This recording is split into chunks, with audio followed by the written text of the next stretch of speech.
BJP ಮತ್ತು ಕಾಂಗ್ರೆಸ್ ಅಭ್ಯರ್ಥಿಗಳ ಘೋಷಣೆ, ಅದರಲ್ಲೂ ಮೈಸೂರಿಗೆ ರಾಜವಂಶಸ್ಥರನ್ನೇ ಬಿಜೆಪಿ ಕಣಕ್ಕಿಳಿಸಿದೆ. ಅದನ್ನ ಹೇಗೆ ನೋಡಿ? ಅದನ್ನ ಹೇಗೆ ನೋಡ್ತೀನಿ ಅಂದ್ರೆ, ನಾವು ಭಾರತ ದೇಶದಲ್ಲಿ ಪ್ರಜೆಗಳು ಏನು ಮಾಡಬೇಕು ಅಂದ್ರೆ, ಯಾವ ಪಕ್ಷ ಇವಾಗ ಬಿಜೆಪಿಯಲ್ಲಿ ಒಂದು ಒಳ್ಳೆ ಅಭ್ಯರ್ಥಿ ಇದ್ರೆ ನಿಮ್ಮ ಅಭ್ಯರ್ಥಿಯನ್ನು ನೋಡಿ. ನಿಮ್ಮ ನಿಯೋಜಕ ವರ್ಗವನ್ನ ಪ್ರತಿನಿಧಿಸುವ ಅಭ್ಯರ್ಥಿ ಯಾರು, ಪಕ್ಷಗಳನ್ನು ನೋಡಿ ವೋಟ್ ಮಾಡಬೇಡಿ. ಯಾಕಂದ್ರೆ ಪ್ರಜಾಪ್ರಭುತ್ವ ನಿಂತಿರೋದೇ ಅದರ ಮೇಲೆ. ನಿನ್ನ ನಿಯೋಜಕ ವರ್ಗದ ಪ್ರತಿನಿಧಿಯನ್ನು ನಿನಗೆ ಕೆಲಸ ಮಾಡ್ತಾನ, ನಿನಗೆ ಸಿಗ್ತಾನ, ಈ ಅಭ್ಯರ್ಥಿಗೆ ಅವನು ಯಾವ ಪಕ್ಷದನ್ನಾದ್ರೆ ನಿಮಗೇನು? ನೀನು ಈ ಮಾತುಗಳನ್ನು ಕೊಡ್ತಾರೆ, ನಿಮ್ಮ ಜೊತೆ ಮಾತಾಡೋರು ಸಿಗಬೇಕು, ಆ ನಿರ್ಧಾರವನ್ನು ತಗೊಳ್ಳಿ. ಬಟ್ ಈ ಒಂದು ಪ್ರಜ್ಞೆಯನ್ನು ಮಾತ್ರ ನಾವು ಬೆಳೆಸ್ತಾ ಹೋಗ್ಬೇಕು. ದಯವಿಟ್ಟು ಪಕ್ಷಗಳನ್ನು ನೋಡಬೇಡಿ. ನೀವು ನಿಮ್ಮ ಅಭ್ಯರ್ಥಿಯನ್ನ, ನಿಮ್ಮ ಭಾಷೆಯನ್ನ, ನಿಮ್ಮ ಊರನ್ನ, ನಿಮಗೆ ಸಿಗುವವನನ್ನ, ನಿಮ್ಮ ಕಷ್ಟಗಳ ಬಗ್ಗೆ ಪ್ರಖರವಾದ ಕ್ಲಿಯರ್ ಆದ ವಿಚಾರಗಳನ್ನು ಉಳ್ಳವ್ರನ್ನ ಪ್ರಶ್ನೆ ಮಾಡಿ ಆಮೇಲೆ ವೋಟ್ ಹಾಕಿ ಅಂತ ಹೇಳ್ತಾರೆ. ಸಿಗೋಕೆ ಸಾಧ್ಯತೆ. ನೀವು ಡಿಸೈಡ್ ಮಾಡಕ್ ಶುರು ಮಾಡಿದ್ರೆ ಇವ್ರು ಪ್ರಶ್ನೆ ಕೇಳ್ತಾರೆ, ನಾವು ನಿಂತ್ಕೊಂಡ್ರೆ ನಮ್ಮನ್ನ ಕತನ್ ಪಟ್ಟಿ ಹಿಡ್ಕೊಳ್ತಾರೆ ಅಂದ್ರೆ ನಿಲ್ಲಲ್ಲ ಅವರು. ನಾವು ನಮ್ಮ ಬಲ ನೋಡಿ, ಪ್ರಜಾಪ್ರಭುತ್ವದಲ್ಲಿ ಬಲ ಅನ್ನೋದು ಆಡಳಿತ ಮಾಡೋರ್ದಲ್ಲ, ಅವರಿಗೆ ಆಡಳಿತ ಕೊಟ್ಟ ನಮ್ದು. ಆದ್ರೆ ಇವ್ರು ಉಲ್ಟಾ ಮಾಡಿಟ್ಟಿದ್ದಾರೆ ಅದನ್ನ.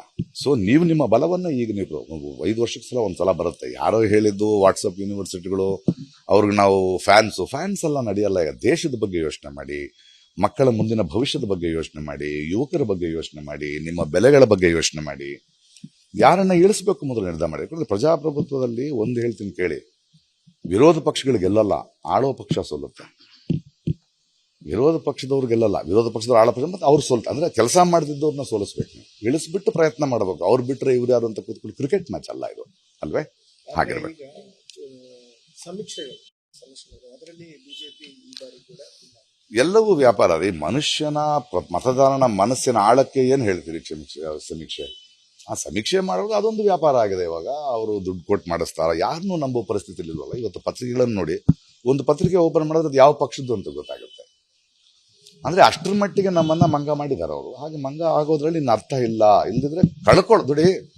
ನೀವು ಸರಿಯಾದ ಪ್ರತಿನಿಧಿಯನ್ನ ಆರಿಸಿದ್ರೆ ಗೆಲ್ಲೋದು ನೀವು, ಆರಿಸಿದ್ರೆ ಸೋಲೋದು ನೀವು. ನಮ್ಮ ಸೋಲು ನಮ್ಮ ಗೆಲುವಿನ, ನಮ್ಮ ದೇಶದ, ನಮ್ಮ ಪ್ರಜೆಗಳ ಸೋಲು ಗೆಲುವಿನ ಪ್ರಶ್ನೆನೇ ಹೊರತು ಅವ್ರುಗಳು 5 ವರ್ಷಕ್ಕೊಂದ್ಸಲ ಬಂದ್ರೆ ನಾವು ಪರ್ಮನೆಂಟ್ ಅಲ್ಲ ಅವರು. ಈ ಸಮೀಕ್ಷೆಗಳನ್ನ ನಂಬಿಡಿ. ನಿಮಗೆ ಅಂತ ಒಂದು ವಿಚಾರ ಇರುತ್ತಲ್ಲ, ನೀವು ನೋಡ್ತಿದ್ದೀರಲ್ಲ ಕಣ್ಣು ಮುಂದೆ, ಅದನ್ನ ನೋಡಿ ಅದರ ಬಗ್ಗೆ ಚರ್ಚೆ ಮಾಡಿ, ಒಳಗೊಳಗೆ ಮಾತಾಡ್ಕೊಳ್ಳಿ, ಗೌಪ್ಯವಾಗಿ ನಿಮ್ಮ ಓಟನ್ನ ಹಾಕಿ ಅಷ್ಟೇ. ಬಿಜೆಪಿ ಮತ್ತು ಕಾಂಗ್ರೆಸ್ ಅಭ್ಯರ್ಥಿಗಳ ಘೋಷಣೆ, ಅದರಲ್ಲೂ ಮೈಸೂರಿಗೆ ರಾಜವಂಶಸ್ಥರನ್ನೇ ಬಿಜೆಪಿ ಕಣಕ್ಕಿಳಿಸಿದೆ. ಅದನ್ನ ಹೇಗೆ ನೋಡಿ? ಅದನ್ನ ಹೇಗೆ ನೋಡ್ತೀನಿ ಅಂದ್ರೆ, ನಾವು ಭಾರತ ದೇಶದಲ್ಲಿ ಪ್ರಜೆಗಳು ಏನು ಮಾಡಬೇಕು ಅಂದ್ರೆ, ಯಾವ ಪಕ್ಷ ಇವಾಗ ಬಿಜೆಪಿಯಲ್ಲಿ ಒಂದು ಒಳ್ಳೆ ಅಭ್ಯರ್ಥಿ ಇದ್ರೆ ನಿಮ್ಮ ಅಭ್ಯರ್ಥಿಯನ್ನು ನೋಡಿ. ನಿಮ್ಮ ನಿಯೋಜಕ ವರ್ಗವನ್ನ ಪ್ರತಿನಿಧಿಸುವ ಅಭ್ಯರ್ಥಿ ಯಾರು, ಪಕ್ಷಗಳನ್ನು ನೋಡಿ ವೋಟ್ ಮಾಡಬೇಡಿ. ಯಾಕಂದ್ರೆ ಪ್ರಜಾಪ್ರಭುತ್ವ ನಿಂತಿರೋದೇ ಅದರ ಮೇಲೆ. ನಿನ್ನ ನಿಯೋಜಕ ವರ್ಗದ ಪ್ರತಿನಿಧಿಯನ್ನು ನಿನಗೆ ಕೆಲಸ ಮಾಡ್ತಾನ, ನಿನಗೆ ಸಿಗ್ತಾನ, ಈ ಅಭ್ಯರ್ಥಿಗೆ ಅವನು ಯಾವ ಪಕ್ಷದನ್ನಾದ್ರೆ ನಿಮಗೇನು? ನೀನು ಈ ಮಾತುಗಳನ್ನು ಕೊಡ್ತಾರೆ, ನಿಮ್ಮ ಜೊತೆ ಮಾತಾಡೋರು ಸಿಗಬೇಕು, ಆ ನಿರ್ಧಾರವನ್ನು ತಗೊಳ್ಳಿ. ಬಟ್ ಈ ಒಂದು ಪ್ರಜ್ಞೆಯನ್ನು ಮಾತ್ರ ನಾವು ಬೆಳೆಸ್ತಾ ಹೋಗ್ಬೇಕು. ದಯವಿಟ್ಟು ಪಕ್ಷಗಳನ್ನು ನೋಡಬೇಡಿ. ನೀವು ನಿಮ್ಮ ಅಭ್ಯರ್ಥಿಯನ್ನ, ನಿಮ್ಮ ಭಾಷೆಯನ್ನ, ನಿಮ್ಮ ಊರನ್ನ, ನಿಮಗೆ ಸಿಗುವವನನ್ನ, ನಿಮ್ಮ ಕಷ್ಟಗಳ ಬಗ್ಗೆ ಪ್ರಖರವಾದ ಕ್ಲಿಯರ್ ಆದ ವಿಚಾರಗಳನ್ನು ಉಳ್ಳವ್ರನ್ನ ಪ್ರಶ್ನೆ ಮಾಡಿ ಆಮೇಲೆ ವೋಟ್ ಹಾಕಿ ಅಂತ ಹೇಳ್ತಾರೆ. ಸಿಗೋಕೆ ಸಾಧ್ಯತೆ. ನೀವು ಡಿಸೈಡ್ ಮಾಡಕ್ ಶುರು ಮಾಡಿದ್ರೆ ಇವ್ರು ಪ್ರಶ್ನೆ ಕೇಳ್ತಾರೆ, ನಾವು ನಿಂತ್ಕೊಂಡ್ರೆ ನಮ್ಮನ್ನ ಕತನ್ ಪಟ್ಟಿ ಹಿಡ್ಕೊಳ್ತಾರೆ ಅಂದ್ರೆ ನಿಲ್ಲಲ್ಲ ಅವರು. ನಾವು ನಮ್ಮ ಬಲ ನೋಡಿ, ಪ್ರಜಾಪ್ರಭುತ್ವದಲ್ಲಿ ಬಲ ಅನ್ನೋದು ಆಡಳಿತ ಮಾಡೋರ್ದಲ್ಲ, ಅವರಿಗೆ ಆಡಳಿತ ಕೊಟ್ಟ ನಮ್ದು. ಆದ್ರೆ ಇವ್ರು ಉಲ್ಟಾ ಮಾಡಿಟ್ಟಿದ್ದಾರೆ ಅದನ್ನ.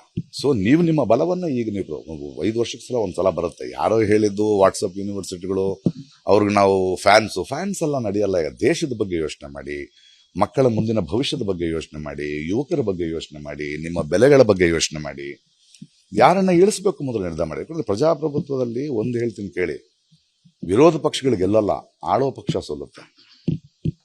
ವಿರೋಧ ಪಕ್ಷದವ್ರು ಗೆಲ್ಲಲ್ಲ, ವಿರೋಧ ಪಕ್ಷದವ್ರು ಆಳೋ ಪಕ್ಷ, ಮತ್ತೆ ಅವ್ರು ಸೋಲ್ತಾರೆ. ಅಂದ್ರೆ ಕೆಲಸ ಮಾಡ್ತಿದ್ದವ್ರನ್ನ ಸೋಲಿಸ್ಬೇಕು, ನೀವು ಇಳಿಸ್ಬಿಟ್ಟು ಪ್ರಯತ್ನ ಮಾಡಬೇಕು. ಅವ್ರು ಬಿಟ್ರೆ ಇವ್ರು ಯಾರು ಅಂತ ಕೂತ್ಕೊಂಡು ಕ್ರಿಕೆಟ್ ಮ್ಯಾಚ್ ಅಲ್ಲ ಇದು, ಅಲ್ವೇ? ಹಾಗಿರ್ಬೇಕು. ಅದರಲ್ಲಿ ಬಿಜೆಪಿ ಈ ಬಾರಿ ಕೂಡ ಎಲ್ಲವೂ ವ್ಯಾಪಾರ ರೀ. ಮನುಷ್ಯನ ಮತದಾರನ ಮನಸ್ಸಿನ ಆಳಕ್ಕೆ ಏನ್ ಹೇಳ್ತೀರಿ ಸಮೀಕ್ಷೆ? ಆ ಸಮೀಕ್ಷೆ ಮಾಡೋದು ಅದೊಂದು ವ್ಯಾಪಾರ ಆಗಿದೆ ಇವಾಗ. ಅವರು ದುಡ್ಡು ಕೊಟ್ಟು ಮಾಡಿಸ್ತಾರ, ಯಾರನ್ನೂ ನಂಬೋ ಪರಿಸ್ಥಿತಿ ಇಲ್ವಲ್ಲ. ಇವತ್ತು ಪತ್ರಿಕೆಗಳನ್ನು ನೋಡಿ, ಒಂದು ಪತ್ರಿಕೆ ಓಪನ್ ಮಾಡಿದ್ರೆ ಅದು ಯಾವ ಪಕ್ಷದ್ದು ಅಂತ ಗೊತ್ತಾಗುತ್ತೆ. ಅಂದರೆ ಅಷ್ಟರ ಮಟ್ಟಿಗೆ ನಮ್ಮನ್ನು ಮಂಗ ಮಾಡಿದ್ದಾರೆ ಅವರು. ಹಾಗೆ ಮಂಗ ಆಗೋದ್ರಲ್ಲಿ ಇನ್ನು ಅರ್ಥ ಇಲ್ಲ. ಇಲ್ಲದಿದ್ರೆ ದುಡಿ, ನೀವು ಸರಿಯಾದ ಪ್ರತಿನಿಧಿಯನ್ನು ಆರಿಸಿದ್ರೆ ಗೆಲ್ಲೋದು ನೀವು, ಆರಿಸಿದ್ರೆ ಸೋಲೋದು ನೀವು. ನಮ್ಮ ಸೋಲು ನಮ್ಮ ಗೆಲುವಿನ, ನಮ್ಮ ದೇಶದ, ನಮ್ಮ ಪ್ರಜೆಗಳ ಸೋಲು ಗೆಲುವಿನ ಪ್ರಶ್ನೆನೇ ಹೊರತು ಅವ್ರುಗಳು 5 ವರ್ಷಕ್ಕೊಂದ್ಸಲ ಬಂದ್ರೆ ಅವರು ಪರ್ಮನೆಂಟ್ ಅಲ್ಲ. ಅವರು ಈ ಸಮೀಕ್ಷೆಗಳನ್ನ ನಂಬಿಡಿ. ನಿಮಗೆ ಅಂತ ಒಂದು ವಿಚಾರ ಇರುತ್ತಲ್ಲ, ನೀವು ನೋಡ್ತಿದ್ದೀರಲ್ಲ ಕಣ್ಣು ಮುಂದೆ, ಅದನ್ನ ನೋಡಿ ಅದರ ಬಗ್ಗೆ ಚರ್ಚೆ ಮಾಡಿ, ಒಳಗೊಳಗೆ ಮಾತಾಡ್ಕೊಳ್ಳಿ, ಗೌಪ್ಯವಾಗಿ ನಿಮ್ಮ ಓಟನ್ನು ಹಾಕಿ ಅಷ್ಟೇ. ಅನುಕ್ಷಣದ ಸುದ್ದಿಗಳಿಗಾಗಿ ವಿಸ್ತಾರ ನ್ಯೂಸ್ ಯೂಟ್ಯೂಬ್ ಚಾನೆಲ್ ಸಬ್ಸ್ಕ್ರೈಬ್ ಮಾಡಿ. ಹೊಸ ಸುದ್ದಿಗಳ ನೋಟಿಫಿಕೇಶನ್ಗಾಗಿ ಬೆಲ್ ಐಕಾನ್ ಕ್ಲಿಕ್ ಮಾಡಿ. ಲೇಟೆಸ್ಟ್ ಅಪ್ಡೇಟ್ಸ್ಗಾಗಿ www.vistaranews.com ವೆಬ್ಸೈಟ್ಗೆ ವಿಸಿಟ್ ಮಾಡಿ. ಅಂಗೈಯಲ್ಲೇ ಜಗತ್ತಿನ ಸುದ್ದಿ ತಿಳಿಯಲು ವಿಸ್ತಾರ ನ್ಯೂಸ್ ಕನ್ನಡ ಆಪ್ ಡೌನ್ಲೋಡ್ ಮಾಡಿ.